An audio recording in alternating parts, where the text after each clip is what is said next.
तो इस क्लास में हम लोग समांगी साम्य के लिए द्रव्य अनुपाती क्रिया के नियम का अनुप्रयोग कर रहे हैं। हमने पिछली क्लास में साम्य के प्रकार पढ़े थे। साम्य जो है वो दो प्रकार का होता है, विषमांगी साम्य और समांगी साम्य। अगर साम्य में अभिकारक या उत्पाद एक से अधिक प्रावस्था में है, जैसे जितने भी ठोस प्रेजेंट होते हैं वे सब अलग अलग प्रावस्था माने जाते हैं। अगर अमिश्रणीय द्रव है तो अलग अलग प्रावस्था मानी जाएगी और मिश्रणीय द्रव है तो एक प्रावस्था मानी जाएगी, और जितनी भी गैसें हैं वे सभी एक प्रावस्था मानी जाती है। और जितने भी गैसीय साम्य होंगे वो सब एक ही प्रावस्था में होंगे। और अगर साम्य के अंदर अभिकारक और उत्पाद एक ही प्रावस्था में है तो उसे हम क्या बोलते हैं, समांगी साम्य बोलते हैं। और जितने भी गैसीय साम्य हैं सारे के सारे समांगी साम्य के अंदर आते हैं। तो हमने पिछली क्लास में जो साम्य के जो प्रकार हैं, समांगी साम्य और विषमांगी साम्य, वो पढ़ लिया था। और समांगी साम्य को हम फिर से टाइप 1 और टाइप 2 में जो विभाजित करते हैं वो भी पढ़ लिया था। टाइप 1 के अंदर वो साम्य आता है जिसमें डेल्टा n का मान 0 होता है, और टाइप 2 में ऐसा साम्य आता है जिसके लिए डेल्टा n का मान 0 नहीं होता है। तो आज हम इन्हीं समांगी साम्यों के अंदर जो द्रव्य अनुपाती क्रिया का नियम होता है, उस द्रव्य अनुपाती क्रिया के नियम का हम अनुप्रयोग कैसे करेंगे ये डिस्कस करने वाले हैं, ये पढ़ने वाले हैं। और सबसे पहले शुरू करते हैं टाइप फर्स्ट अभिक्रिया।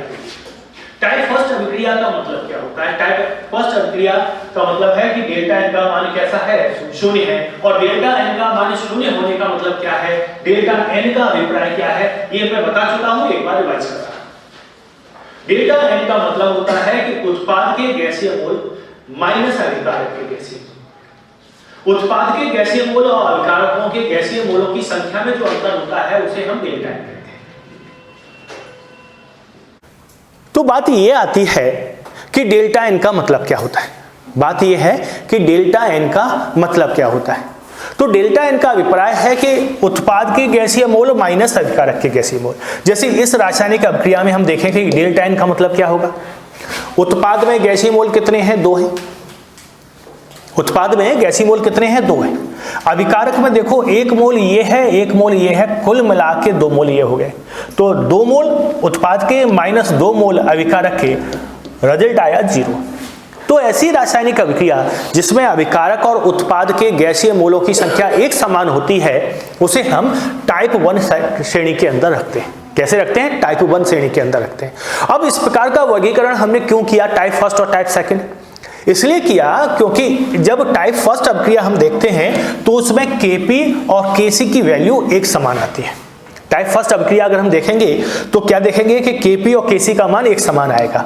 Kp equal Kc RT to the power delta n होता है। अगर डेल्टा n का मान 0 है तो क्या आएगा, Kp इक्वल Kc RT पे पावर 0, और किसी पे भी पावर 0 होता है तो मान उसका कितना आता है, 1 आता है। तो क्या आ जाएगा, Kp इक्वल Kc।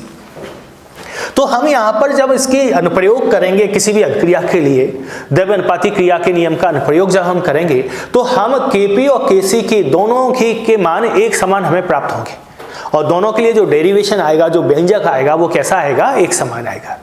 अब जैसे जो उदाहरण हमारे सामने लिखा है, इस अभिक्रिया के लिए हम सबसे पहले Kp ड्राइव करेंगे, Kp का व्यंजक निकालेंगे, या पहले Kc का निकालेंगे, उसके बाद हम Kp का व्यंजक निकालेंगे।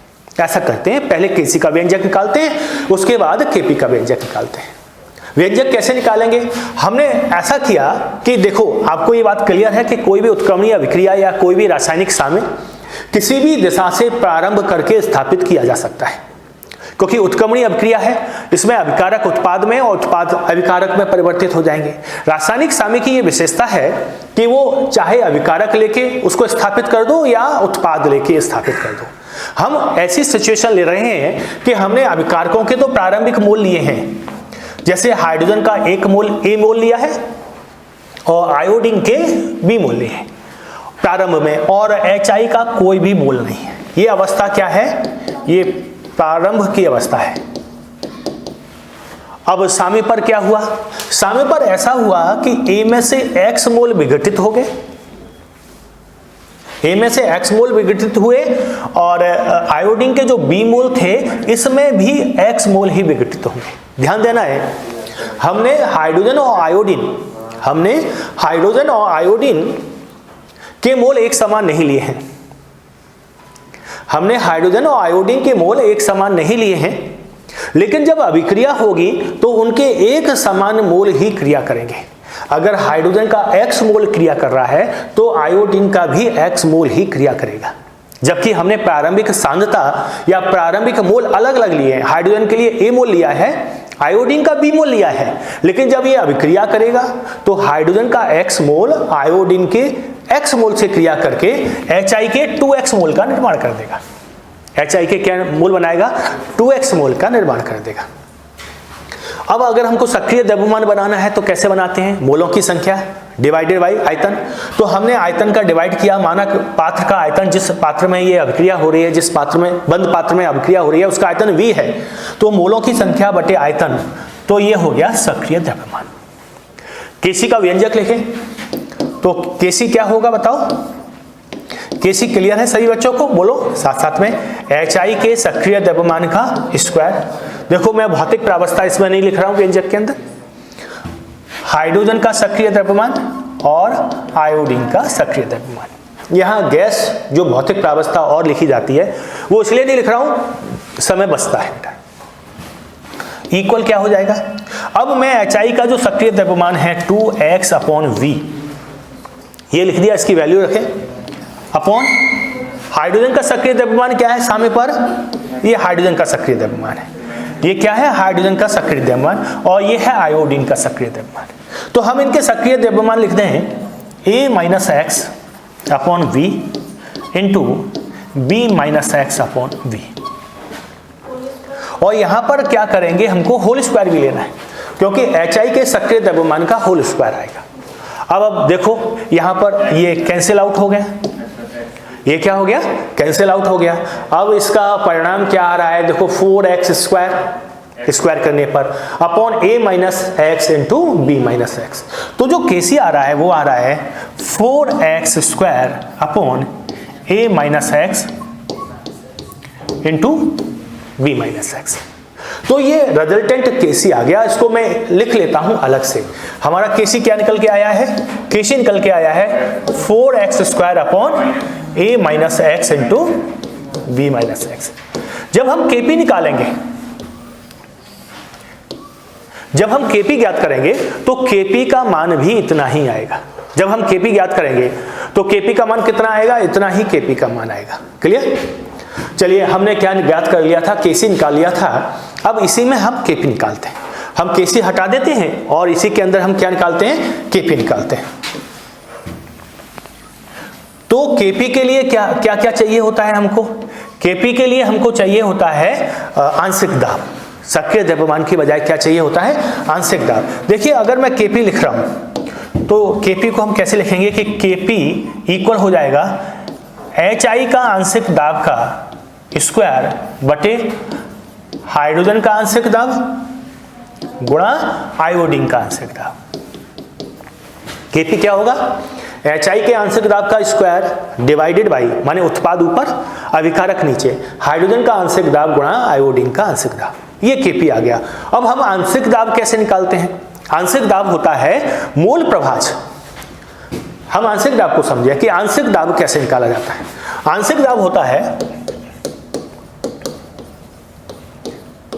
दाब बराबर होता है मोल प्रभाज गुणा कुल दाब। मोल प्रभाज गुणा कुल दाब। और मोल प्रभाज क्या होता है? मोल प्रभाज होता है, मोल प्रभाज होता है किसी एक पदार्थ के मोलों की संख्या बटे कुल मोलों की संख्या। किसी एक पदार्थ के मोल बटे कुल मोल। ये क्या हो जाएगा? ये मोल प्रभाज हो जाएगा। किसी एक पदार्थ के मोल डिवाइडेड बाई कुल मोल मोल प्रभाज हो जाएगा। जैसे एक उदाहरण से हम समझने की कोशिश करें। सपोज करो हमारे पास एक पात्र है और उसमें दो पदार्थ या दो गैस A और B भरे हुए हैं।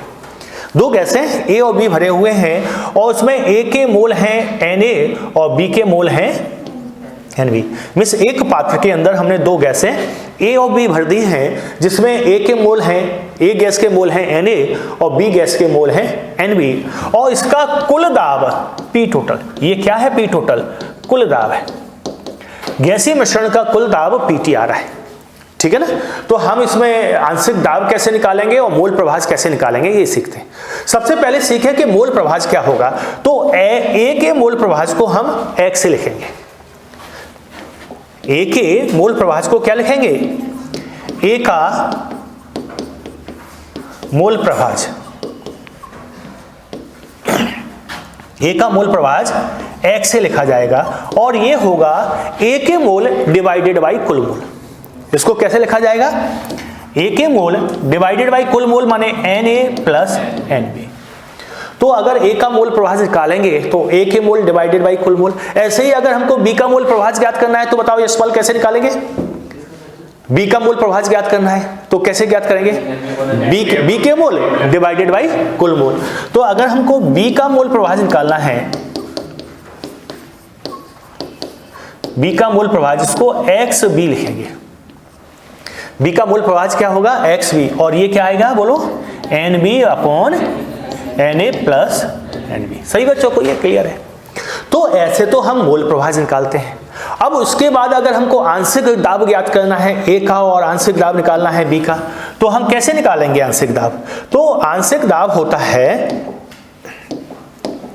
आंशिक दाब क्या होता है, मोल प्रभाज गुणा कुल दाब। अगर मुझे A का आंशिक दाब ज्ञात करना है, A का आंशिक दाब निकालना है, इस गैसीय मिश्रण में से मुझे A का आंशिक दाब निकालना है, तो A का आंशिक दाब निकालना है तो मैं लिखूंगा PA, A का आंशिक दाब इक्वल A का मोल प्रभाज गुणा कुल दाब, A का मोल प्रभाज गुणा कुल दाब। और A का मोल प्रभाज क्या होगा बताओ, A के मोल Na डिवाइडेड बाई कुल मोल Na प्लस Nb गुणा कुल दाब, गुणा कुल दाब। ऐसे ही B का अगर आंशिक दाब निकालना है, B का आंशिक दाब कैसे लिखेंगे, PB से लिखेंगे, और PB क्या होगा, B का मोल प्रभाज गुणा कुल दाब, और B का मोल प्रभाज क्या होगा, NB बटे Na प्लस Nb, NB बटे Na प्लस Nb हो जाएगा मोल प्रभाज गुणा कुल दाब Pt। तो हमने क्या किया, A और B का दोनों का आंशिक दाब निकाल लिया, दोनों का मोल प्रभाज निकाल लिया, ठीक है ना। अब यही बात हम इसके लिए लिखेंगे कि हमको क्या करना है, HI का आंशिक दाब, हाइड्रोजन का आंशिक दाब और आयोडीन का आंशिक दाब निकालना है। तो देखो HI का आंशिक दाब क्या होगा, HI का आंशिक दाब होगा HI का मोल प्रभाज गुणा कुल दाब। HI का आंशिक दाब क्या होगा, HI का आंशिक दाब क्या होगा, HI का मोल प्रभाज गुणा कुल दाब, और HI का मोल प्रभाज क्या होगा, HI के मोल डिवाइडेड बाई कुल मोल। तो सबसे पहले तो हम कुल मोल ज्ञात करें, क्या निकालें, कुल मोल। तो उसको NT से लिखा, NT का मतलब हो गया साम्य अवस्था पर कुल मोल, मोल टोटल मोल, साम्य अवस्था पर टोटल मोल। और ये क्या हो जाएगा, A minus x plus B minus x plus 2x, यही तो होंगे ना कुल मोल। तो A minus x plus B minus x plus 2x, तो कुल मोल कितने आए जरा बताओ, A plus B, A plus B, क्योंकि माइनस एक्स माइनस एक्स और प्लस 2x कैंसिल आउट हो गए, तो कुल मोल आ गए A प्लस B। अब हमको क्या करना है, हमको आंशिक दाब निकालना है। हम आंशिक दाब निकालें सबसे पहले HI का, HI का आंशिक दाब क्या, HI का मोल प्रभाज क्या होगा, HI के मोल डिवाइडेड बाई टोटल मोल। तो HI के मोल है 2x, तो 2x डिवाइडेड बाई टोटल मोल है A plus B, sorry A plus B गुणा PT, ये हो गया HI का आंशिक दाब। ऐसे ही अगर हाइड्रोजन और आयोडीन का आंशिक दाब आपको निकालना है तो साम्य पर इनके मोल ये हैं, साम्य पर इनके मोल ये हैं। तो हाइड्रोजन का आंशिक दाब बताओ क्या आएगा, हाइड्रोजन का आंशिक दाब क्या आएगा बताओ। हाइड्रोजन का आंशिक दाब आएगा A minus x divided by total mole A plus B, बोला होगा ना। तो हाइड्रोजन का आंशिक दाब होगा A माइनस एक्स हाइड्रोजन के mole divided by total mole into P total. तो A minus x upon A plus B into P total. और ठीक ऐसे ही आप आयोडीन का आंशिक दाब निकालोगे तो वो क्या आएगा बताओ। आंशिक दाब I2 का, आयोडीन के मोल B माइनस एक्स बटे कुल mole A plus B into P total.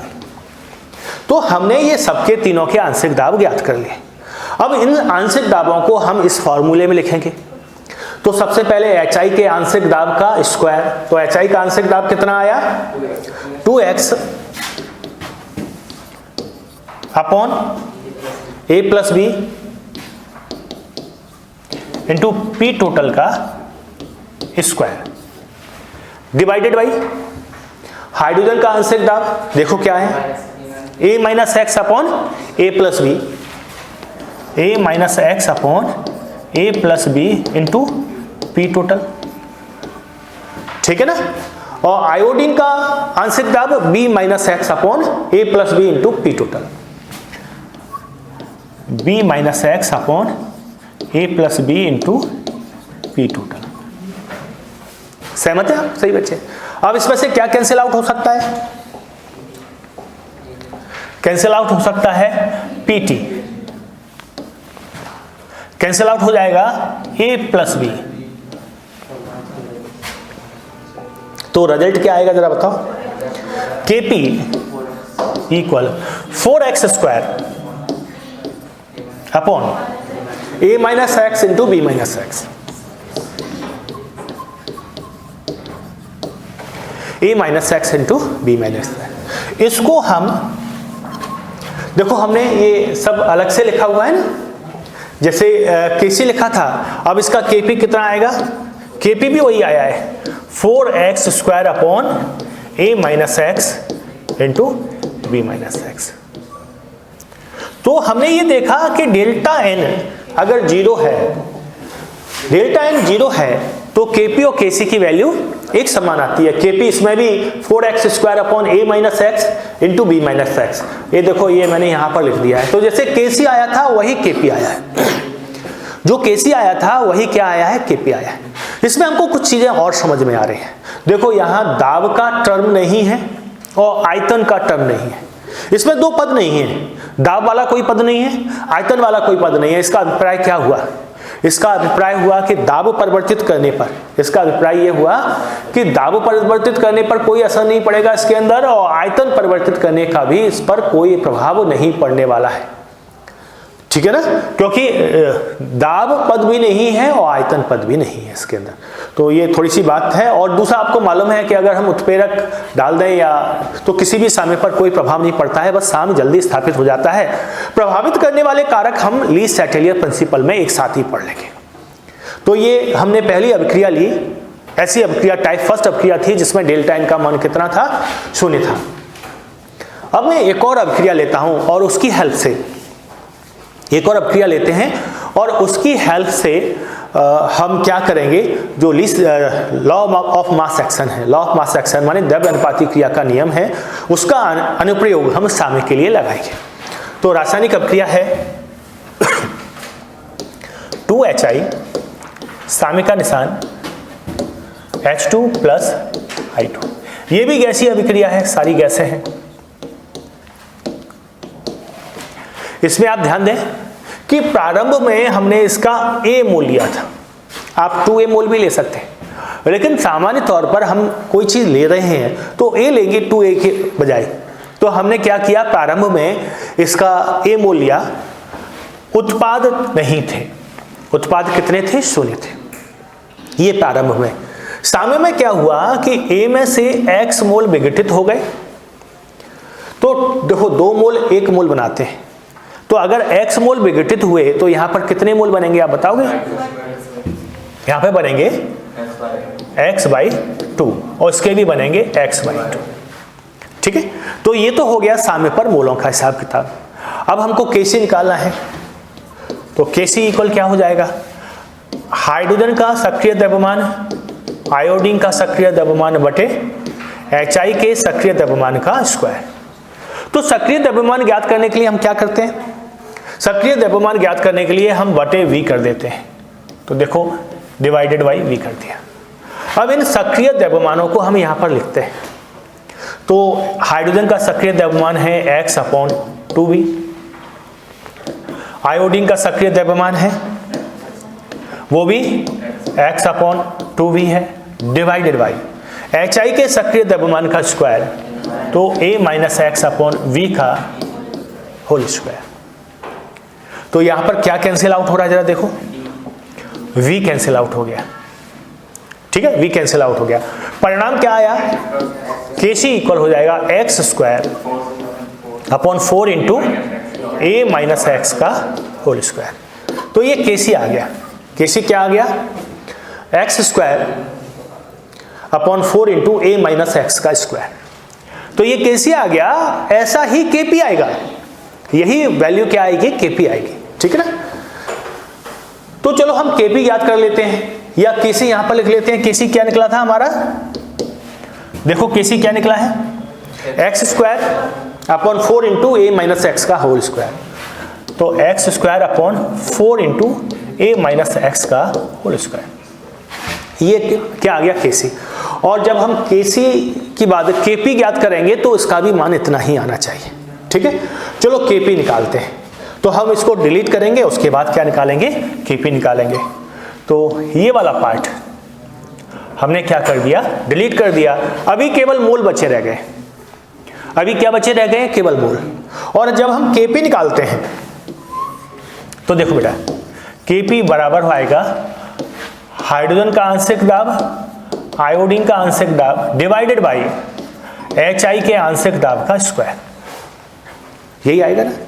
आंशिक दाब निकालना आपको आ गया। आंशिक दाब क्या होता है, मोल प्रभाज गुणा कुल दाब। आंशिक दाब क्या होगा, मोल प्रभाज गुणा कुल दाब। तो मोल प्रभाज गुणा कुल दाब, तो HI का आंशिक दाब निकाले हैं, तो HI का आंशिक दाब क्या होगा, HI के मोल A-x बटे कुल मोल कितने हैं। तो पहले चलो कुल मोल निकाल लो, मोलों की संख्या कुल। तो A-x सामने पर प्लस x/2 और प्लस x/2, तो टोटल मोल कितना आया, A आया। टोटल मोल कितना आया, A हमारे टोटल मोलों की संख्या है साम्य पर। A क्या है, साम्य पर कुल मोलों की संख्या। आंशिक दाब ज्ञात करें, HI का आंशिक दाब बताओ क्या आ रहा है, HI के मोल A-x बटे कुल mole A into P total. यहां पर जितना हाइड्रोजन और जितना हाइड्रोजन बनेगा उतना ही आयोडीन भी बनेगा। तो हाइड्रोजन का जितना आंशिक दाब आएगा उतना ही आयोडीन का आएगा, क्योंकि प्रारंभ में हमने कुछ भी नहीं लिया था। तो जितना आंशिक दाब हाइड्रोजन का आएगा उतना ही आयोडीन का आना चाहिए। ठीक है ना। तो हाइड्रोजन का आंशिक दाब कितना है, हाइड्रोजन के मोल x/2 और divided by total mole A गुणा P टोटल। ये हो गया हाइड्रोजन का आंशिक दाब। आप देखो आयोडीन का भी आंशिक दाब यही आएगा, x/2 divided by A into P total. तो ये आयोडीन का भी आंशिक दाब होगा। तो हमने हाइड्रोजन, आयोडीन और सबके आंशिक दाब ज्ञात कर लिए। ये वैल्यू हम Kc के फॉर्मूले में लिख दें। तो सबसे पहले हाइड्रोजन का आंशिक दाब कितना है, x/2A into P total. Iodine का भी यही है,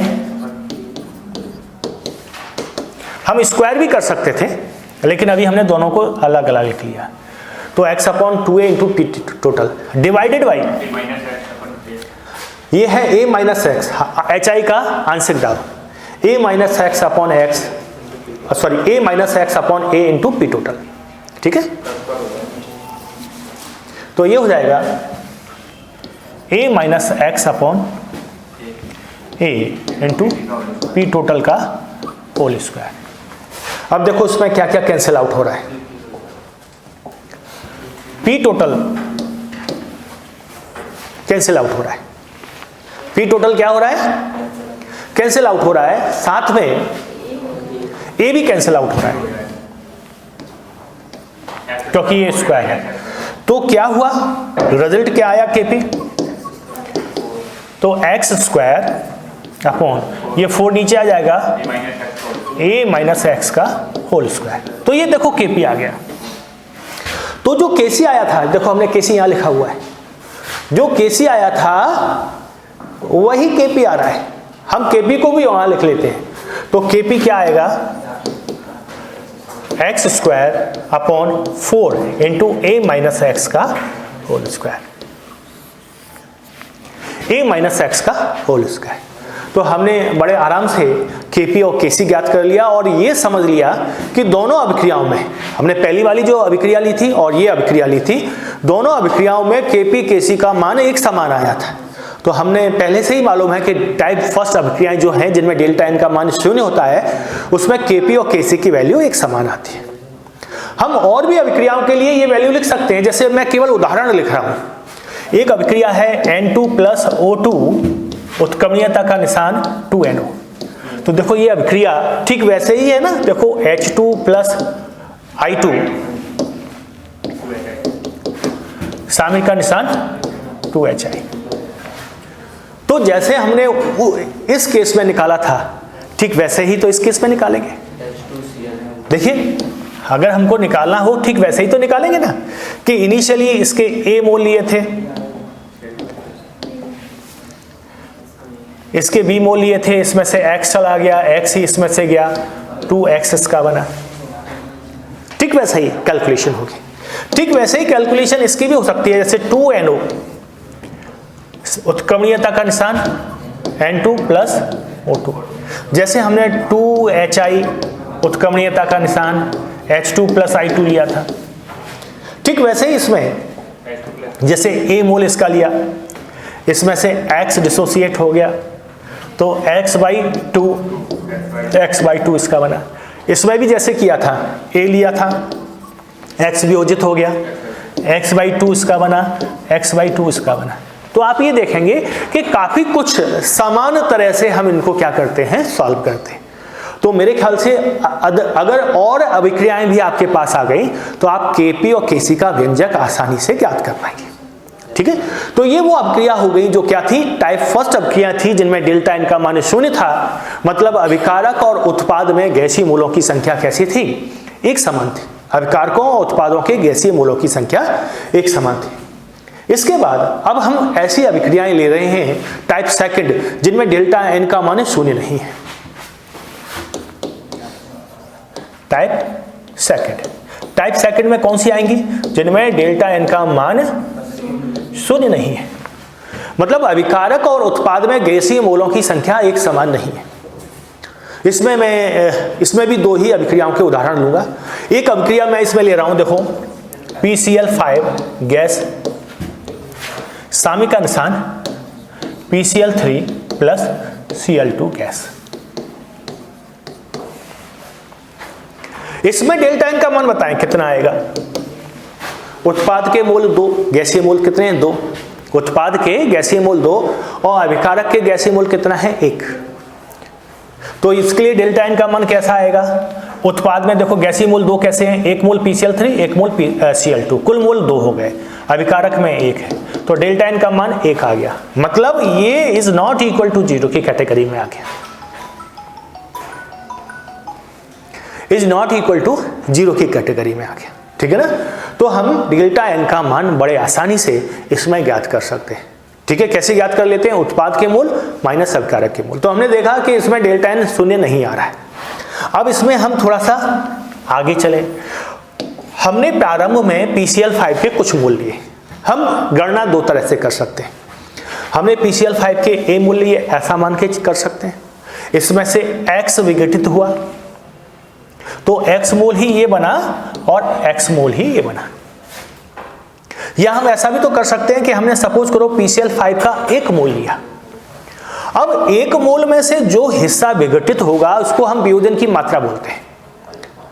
उसको अल्फा से दर्शाते हैं, वियोजन की मात्रा अल्फा से दर्शाते हैं। वियोजन की मात्रा क्या होती है? वियोजन की मात्रा है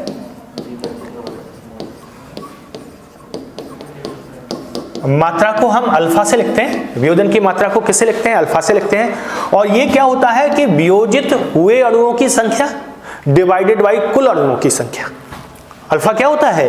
वियोजित अणुओं की संख्या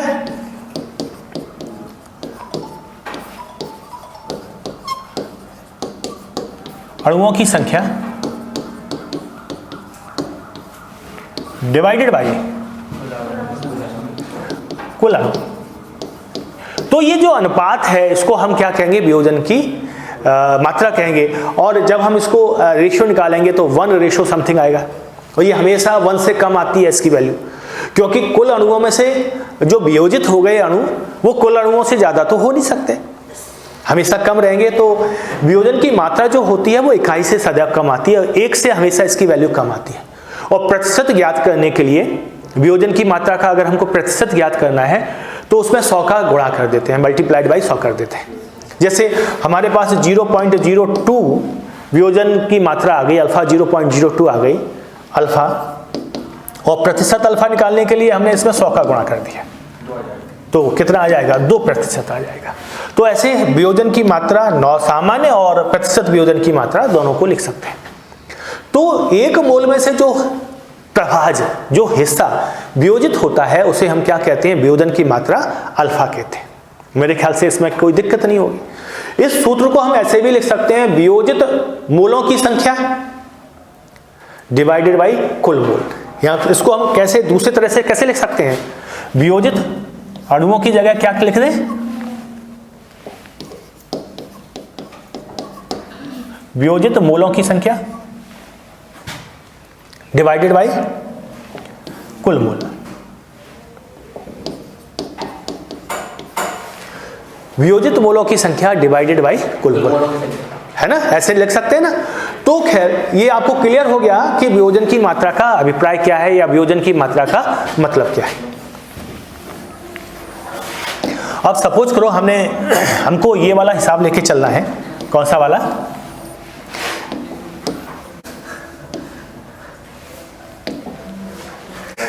तो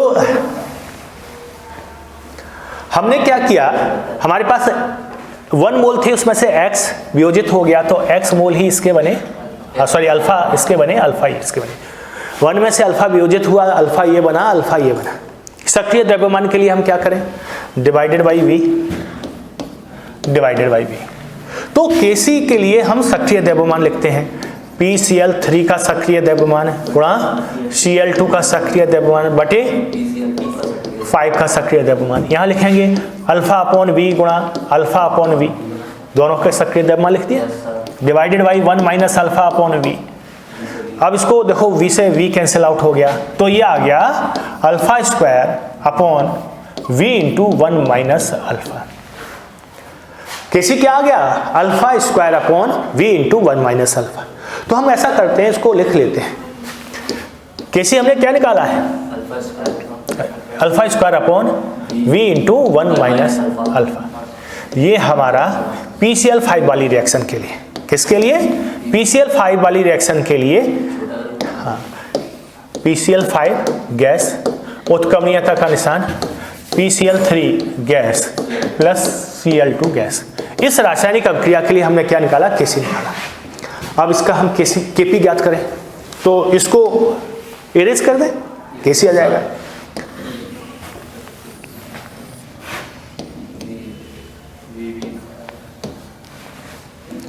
आपको मालूम है Kp कैसे निकाला जाता है? Kp आएगा आंशिक दाब किसका? PCl3 का, आंशिक दाब Cl2 का बटे आंशिक दाब PCl5 का। आंशिक दाब के लिए हमको मोल प्रवाह गुणा कुल दाब करना पड़ता है, और मोल प्रवाह के लिए हमको क्या लिखा बेटा? Kp बराबर PCl3 इंटू PCl2 हो गया। सही और क्या? चलिए कोई बात नहीं, आदत नहीं। तो ये क्या है? PCl3 का आंशिक दाब Cl2 का आंशिक दाब और PCl5 का आंशिक दाब। उत्पाद के आंशिक दाब ऊपर, अभिकारक के आंशिक दाब नीचे। ठीक है, तो हम यहाँ पर देखें कि आंशिक दाबों के लिए हमको सबसे पहले कुल मोल चाहिए। तो कुल मोल कितना आएगा? 1 माइनस अल्फा, तो PCl5 का है, plus alpha equal 1 plus alpha. बिल्कुल सही बताया बच्चों ने कि 1 प्लस अल्फा आएगा। अब इसके बाद क्या करें? आंशिक दाब ज्ञात करें। तो PCl5 का आंशिक दाब सबसे पहले निकालते हैं। तो PCl5 के मोल 1 माइनस अल्फा बटे कुल मोल 1 plus alpha into PT। Clear? हमको ये भी क्लियर हो रहा है कि PCl3 और Cl2 के आंशिक दाब एक समान होंगे।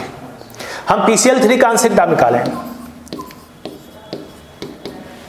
तो वो कितना आएगा जरा बताओ? अल्फा 1 प्लस अल्फा गुणा P टोटल। और यही आंशिक दाब होगा Cl2, केवल Cl2 का आंशिक दाब होगा क्लोरीन का, वही आंशिक दाब होगा PCl3 का। ये वैल्यू हम इस फॉर्मूले में लगा देते हैं। ठीक है, तो देखो PCl3 का आंशिक दाब कितना है? Alpha upon 1 plus alpha into P total. ऐसे ही Cl2 का, इसका इसी जगह स्क्वायर कर दूं मैं? आप बच्चे सजेस्ट कर रहे हैं कि दोनों की एक ही वैल्यू है तो इसी जगह स्क्वायर कर देते हैं। तो ठीक है, चलो स्क्वायर कर दें। तो ये तो अच्छी बात है कि बच्चों को ये चीज क्लियर है कि यहां पर स्क्वायर कर दिया। डिवाइडेड बाई क्या आ रहा है? PCl5 का आंशिक दाब 1 minus alpha upon 1 plus alpha into P total. तो देखो यहां ऊपर एक P टोटल कैंसिल आउट हो जाएगा। एक 1 प्लस अल्फा से एक 1 प्लस अल्फा, क्योंकि यहां स्क्वायर लिख दिया है हमने, वो कैंसिल आउट हो जाएगा। तो देखो Kp इक्वल क्या आएगा? Alpha square into PT, very nice, upon 1 plus alpha into 1 minus alpha, 1 plus alpha 1 minus alpha. तो ये क्या आ गया? ये Kp आ गया। किस अभिक्रिया के लिए? ये। ठीक है ना? तो हम इसको भी इधर लिखें, alpha square into P total. Kp क्या है? Alpha square into P total divided by क्या आया? 1 plus alpha into 1 minus alpha. इसको हम आगे भी सॉल्व कर सकते हैं, इसको हम आगे भी सॉल्व कर सकते हैं। जैसे ऑप्शन दिए हुए होंगे उसके अकॉर्डिंग आपको आंसर देना है।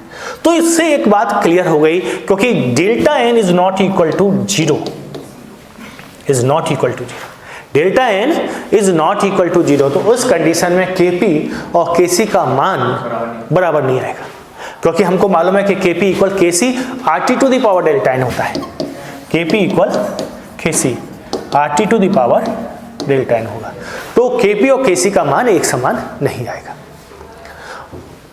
एक और रासायनिक अभिक्रिया लिख सकते हैं। हाँ, जैसे हमने इसका उल्टा लिखा, PCl3 gas plus Cl2 gas, सामी का निशान PCl5 गैस। अब इसके लिए Kp Kc आपको ड्राइव करना है। Kp Kc इसके लिए आपको ड्राइव करना है। शुरुआत मैं कर देता हूं, प्रारंभ मैं कर देता हूं। कैसे? कि सपोज करो PCl3 के प्रारंभिक मोल A थे। PCl3 के प्रारंभिक मोल कितने हैं? A है। और Cl2 के प्रारंभिक मोल B है। इसमें से X वियोजित हुआ। अलग अलग मोल होने के बाद भी अभिक्रिया करने वाले मोलों की संख्या एक समान होगी, क्योंकि स्टोइकियोमेट्री यही कह रही है। तो PCl3 के X मोल ने अभिक्रिया किया तो Cl2 के भी X मोल अभिक्रिया, A में से X मोल ने अभिक्रिया कर लिया और B के भी X मोल ने अभिक्रिया कर लिया और PCl5 के X मोल बन गए। तो इसके लिए आपको Kp और Kc दोनों की गणना करना है। तो जल्दी से करें बेटा।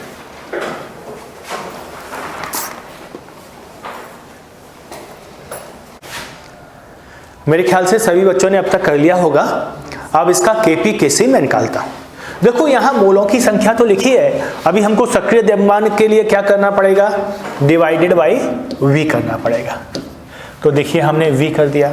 Kc लिखें अगर हम, तो Kc क्या होगा? PCl5 का सक्रिय द्रव्यमान बटे PCl3 का सक्रिय द्रव्यमान गुणा Cl2 का सक्रिय द्रव्यमान। PCl5 का सक्रिय द्रव्यमान है x बटे v, PCl3 और Cl2 का है a minus x upon v into b minus x upon v. तो देखो एक v तो कैंसिल आउट हो गया, ये v ऊपर पहुंच जाएगा, तो ये आएगा x into v divided by a minus x into b minus x, a minus x into b minus x. तो देखना यहां पर आयतन का पद है, तो आयतन परिवर्तित होने पर साम्य प्रभावित होगा। जैसे इसमें दाब का पद था, तो दाब प्रभावित होने पर साम्य प्रभावित हो रहा था। आयतन का भी पद था, तो आयतन प्रभावित होने पर साम्य प्रभावित होगा। तो ऐसी सारी अभिक्रियाएं जिनमें डेल्टा एन का मान शून्य नहीं है, वो दाब और आयतन परिवर्तित होने पर प्रभावित होते हैं, साम्य विचलित होता है, अग्र दिशा या पश्च दिशा की तरफ जाएगा। कैसे जाएगा ये हम ली साटेलियर प्रिंसिपल के अंदर पढ़ें। तो हमने निकाल लिया केसी, अब हम केपी निकालना चाहते हैं, तो हम ऐसा करते हैं इसी जगह निकाल लेते हैं।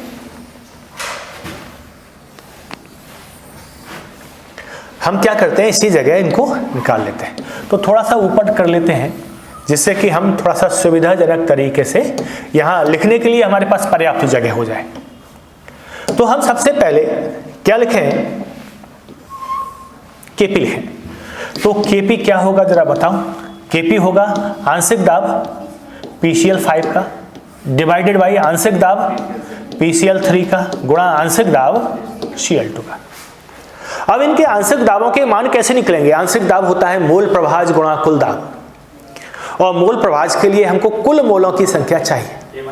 तो सबसे पहले हम मोलों की संख्या NT, कुल मोलों की संख्या, तो A माइनस एक्स PCl3 के मोल प्लस B माइनस एक्स किसके, Cl2 के, और प्लस X PCl5 के। तो ये क्या आ गया, ये आ गया A plus B minus x. कुल मोल आ गए A plus B minus x. अब मोल प्रभाज ज्ञात करें, तो देखो P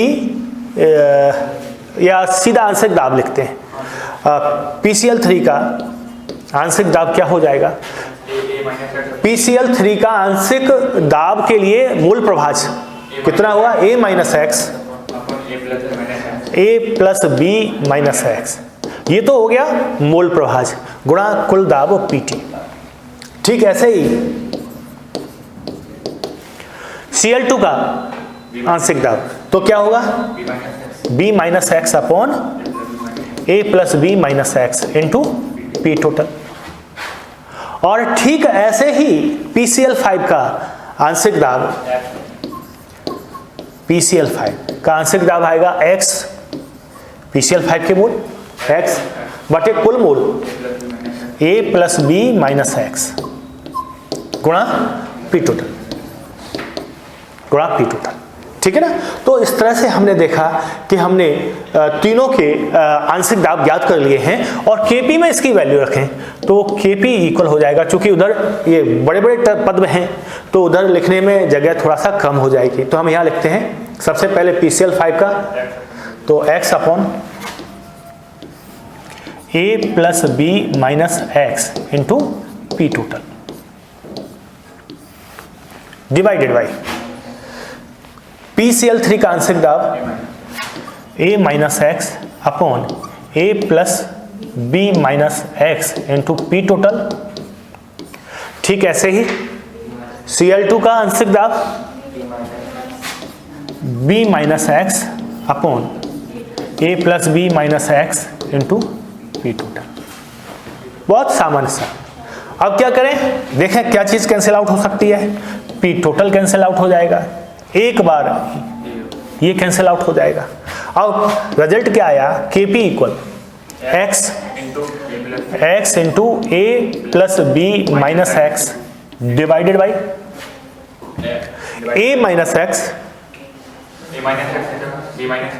into B minus x, A minus x B minus x into P total, into P total. तो इस तरह से देखो हमने Kp भी ज्ञात कर लिया। तो हमारे पास Kc है, हमारे पास Kp है। अब एग्जाम में क्वेश्चन किस तरह के आते हैं, ये व्यंजक डायरेक्ट पूछा जा सकता है कि इसके लिए व्यंजक क्या ड्राइव होगा, क्या व्युत्पन्न होगा। तो व्यंजक डायरेक्ट ऑप्शन में हो सकते हैं, या जब हम न्यूमेरिकल प्रॉब्लम करते हैं तो हम ऐसा भी कर सकते हैं कि पहले व्यंजक निकालें और व्यंजक निकालने के बाद जब हमारा व्यंजक निकल जाए तो व्यंजक निकालने के बाद उसमें वैल्यू पुट करके हम उसका आंसर निकालते हैं। तो ये दोनों तरह से ही उपयोगी है, न्यूमेरिकल प्रॉब्लम सॉल्व करने के लिए भी उपयोगी है और डायरेक्ट व्यंजक भी पूछा जा सकता है। तो ये आज हमने क्या कर लिया है, हमने आज क्या कर लिया है, जो द्रव्यानुपाती क्रिया के नियम का अनुप्रयोग है, द्रव्यानुपाती क्रिया के नियम का अनुप्रयोग है, वो हम रासायनिक साम्य के लिए किस तरह से अनुप्रयोग में लाते हैं, समांगी साम्य के लिए किस तरह से अनुप्रयोग में लाते हैं, वो कर लिया है। अगली क्लास में हम ली सेटेलियर प्रिंसिपल और वियोजन की जो मात्रा अल्फा है ये करने वाले हैं। ठीक है, तो मेरे ख्याल से कोई डाउट तो होगा नहीं, डाउट होगा तो आप अगली क्लास में मुझसे पूछ सकते हैं। Thank you. अच्छा।